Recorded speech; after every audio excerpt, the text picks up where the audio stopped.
The 6 biggest Commander storylines. It is caught! Delivered at 6 o'clock sharp. It's the Pick 6 at 6. We set out to find a leader, someone who could take this franchise to the next level and build an elite team that consistently competes for championships. All right, let's party on Joe Whitt's side of the press conference today. The Commanders' defensive coordinator talking about a defense that is not playing up to the level that he would like, but there are things that are getting better. Number 1. Number 1 is that they're rushing as a unit. This is something that I talked about week 1, which I point out just to say sometimes when I say stuff, I actually get it right, which is cool. But I talked about how this wasn't a unit that is rushing cohesively. It was a unit that didn't understand, hey, if this guy goes this way and this guy goes that way away from him, that's a big freaking problem because now we have a gigantic hole for a mobile quarterback to escape through, or a running back, obviously, to run through. And both those things were happening. So they didn't play as a unit in general and against the run. They didn't rush as a unit, creating lanes and escape routes. So even if you got pressure, there was somewhere to go. And that was a huge problem. Against Kyler Murray, they rushed together and they were able to absolutely collapse the pocket on him, and 4 sacks, total inefficacy from Kyler. Bang, bang, bang, check, check, check. So how did they get that done? And what is Joe Whitt seeing? Here is Joe on his front. We rushed as a complete unit. And so, like I said, we wanted to build high walls. We should have had 2 more where we didn't build the high wall. We came underneath and we flushed him, and he escaped. They played more discipline, and if you just execute it the right way and play as a unit and not make any, well, I'm going to do this, I'm going to be the Lone Ranger and I'm going to do it myself, the sacks will come. And that's the thing. You have to understand that if you do the thing that the guy next to you expects, then there's only going to be so many places the quarterback can go. And especially against a guy like Kyler last week, because if that pocket collapses, he can't see. If he can't run and escape, he's just going to turtle and go down. Watson can escape. He's a little bit bigger. He's not the biggest guy in the world. From Jaden's 6'4" and can see over that stuff. Tom Brady, Peyton Manning, 6'5", 6'6" guys, they could see over that stuff. And so they could still, on a collapsing pocket, get the ball out. Deshaun Watson, the difference for him, and then Kyler Murray is Watson will be able to see. He's a little bit stronger, so he probably is going to try to fight through some stuff. But that actually creates opportunity both for him, because if he gets through, yikes, but he is very loose with the football, and I think you can knock that sucker out. So let's go get a couple fumbles this weekend. As a pass rush unit, that would be my message from Joe Whitt and Daryl Tapp and everybody to the pass rushers. And with that, Number 2. Second thing I want to talk about from Joe Whitt is the back end.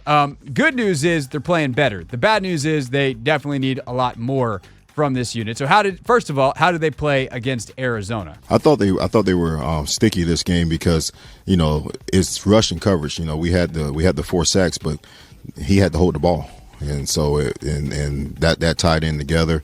I thought Juice did a good job of covering, even when we were in some of our man looks and spinning out to cover 2.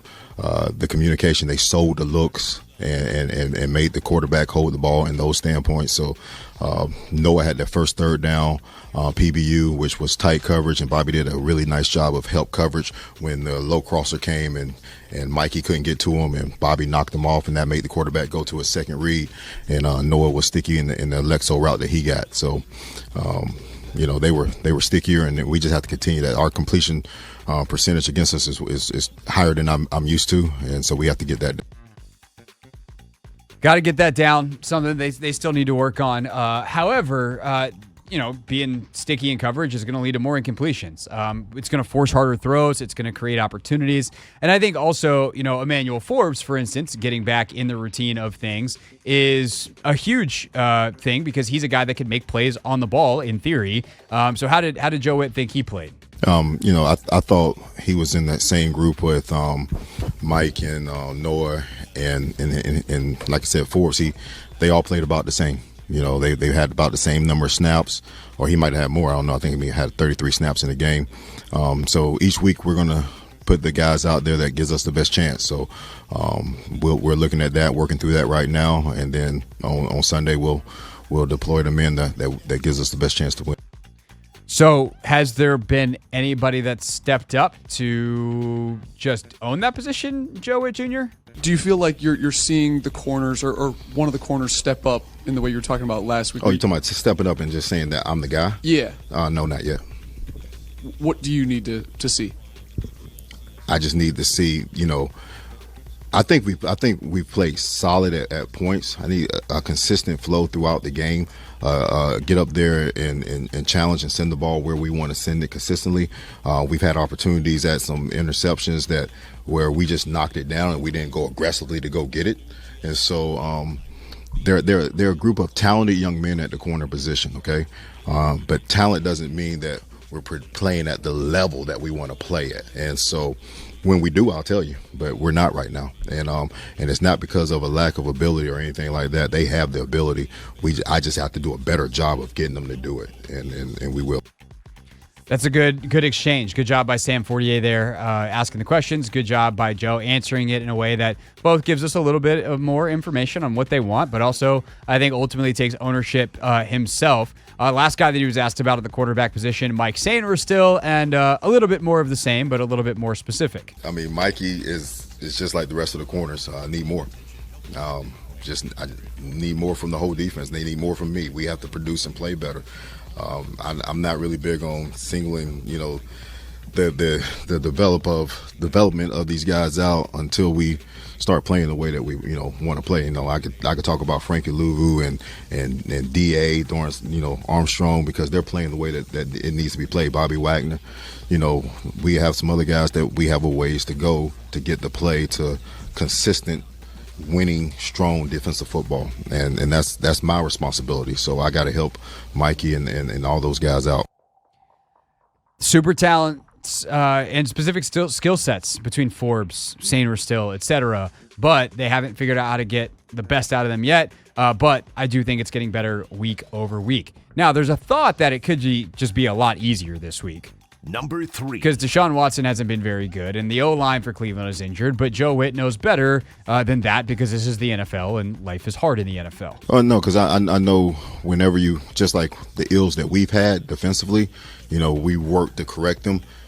They're doing the same thing. They're working to correct them. So I don't anticipate that they're going to come in here with making any mistakes, or they're going to have guys in position that they feel that gives them the best chance to win. So this is the NFL. That's where stars are born. When somebody else gets hurt, you come in and you play well. I've had multiple guys that have done that. So we better be focused on playing our best ball, trending. We played good last week. Can we play better? And then can we keep building until we get to some excellent play? Because we're not there yet. I mean, you give up 182 yards rushing.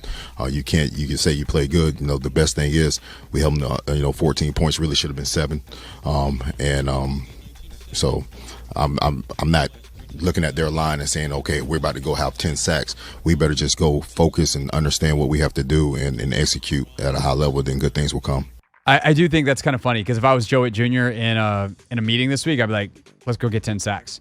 Not that I'm predicting it, but I would be like, I'm going to motivate y'all. We're going to go get 10 sacks. The opportunity exists, but you obviously don't want to be cocky in the media. And I think Joe probably does a really good job of being a different guy in a good way, not in front of the media, in front of the meeting room, getting guys fired up, ready to play, versus the much more measured, but still demanding and still high expectation having version that we see in these Thursday press conferences. What's up, kiddos? It's your boy Clinton Yates from ESPN. It's the Hoffman Show on the Team 980. Tell your mama I said what's up.